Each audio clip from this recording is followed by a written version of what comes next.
How's it going, neighbors? This is Ed here with etrailer.com, and today We're looking at the Romik RAL-TS and TB running boards. These are available in black or silver for a variety of vehicles. Use our fit guide to ensure you're getting the right fit for you. as far as our step, they're all aluminum and our brackets are steel. This is going to give you a nice black powder coat on the bottom and then just your brushed aluminum look. You also have the rubberized tread portion here that's going to give you traction in ice and snow. As far as the dimensions, you have 5.5 inches as far as the width to get your foot on here. Another cool accessory that they offer is actually a bracket cover to give you a more OEM finished look and hide your brackets. Depending on your fit, you can have the weight capacity between 375 and 450 pounds. Check out our product pages or your owner's manual to make sure you have the specific capacity. No matter your fit, the boards mount close to your vehicle with a tapered edge for a sleek look and streamlined style.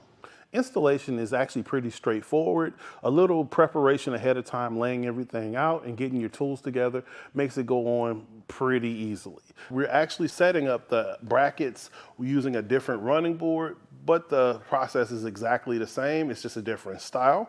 So we're going to get our installation started, and we're going to grab a few different things to get this going pretty smooth. You're going to need a torque wrench. You don't necessarily need one fancy like this. If you take a look at etrailer.com, we offer a little bit more less professional style torque wrenches that'll still get the job done. You're going to need a few wrenches.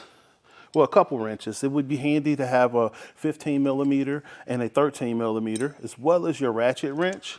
And you're going to need a 13 millimeter socket as well as a 15 millimeter socket. So now we're going to lay out all of our hardware, and the way that it works on both sides is pretty similar. You're going to have 3 points of contact underneath, and I'm just going to put together everything that I need for each one of those sections. So you're going to have both your exterior bracket and the bracket that goes against the inside body on the studs. You're gonna have 3 of your your 13 millimeter nuts that go on the studs themselves. And then you're gonna connect the lower bracket using your 15 millimeter hardware. So let's go ahead and hop underneath and get started. So the studs that you're gonna make your connection with your bracket with are right here underneath. You're gonna see that they're in different configurations depending on if they're in the front, middle, or rear. One step that you don't want to pass up on is actually cleaning the studs off using an M8 die. You're going to want to go through to get all the paint and the anti-corrosion off so you can get a real grip with the nuts on the studs themselves. Now you want to make sure that this ridge is pointing away from the vehicle itself, and you can just use the 13 millimeter nuts to hand tighten along the studs. Now you don't want to actually start snugging it down too much yet, because you're going to want this maneuverability for when you're getting the running board on the brackets. Now our bracket is adjustable, and that's one of the things that's really cool about this setup. But on the 1500 Ram, you have 4 possession setups, and you can only go to the 3rd hole. So you would not be able to get that highest level on this particular setup. However, you can go 3 up. And you can take your hardware. You're going to use your 15 millimeter bolt and nut. I'm just going to put them both through to kind of stabilize it. And then we're still just hand tightening. We still want it to be nice and loose so we can position our Nerf bar a lot easier. I'm going to go do the same thing on my other brackets. So as far as our running board, you can see that we have 4 sets of hardware along the track here pre-installed. On our 2025 Ram 1500, we're only going to need 3 of these sets. So we're going to be able to remove the end cap and just remove a pair of the nuts and bolts with the washers. So now we're going to just make sure we get it lined up close as possible to the location, and we're just going to slide it on top of our brackets. And now I'm going to get underneath and make our connections with our fasteners.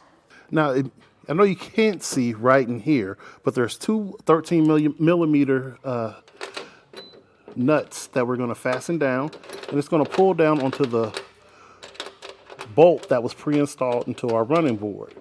So I'm going to get a little tension on here, and I'm just going to go through, and I'm just going to get everything just snug. And once I get all this tightened down, then I'm going to go and tighten down my brackets.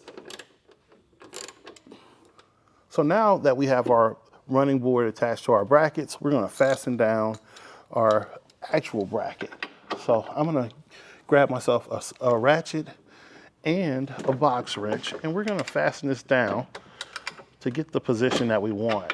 So I'm going to start in the center and then just go through and just still going just snug on everything, because we're going to go back through with our torque wrench to make sure we get the specified torque spec.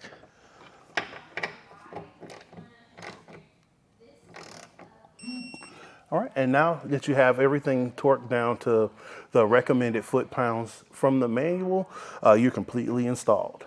Again, this is Ed with etrailer.com, taking a look at the Romik RAL running boards. Have a great day.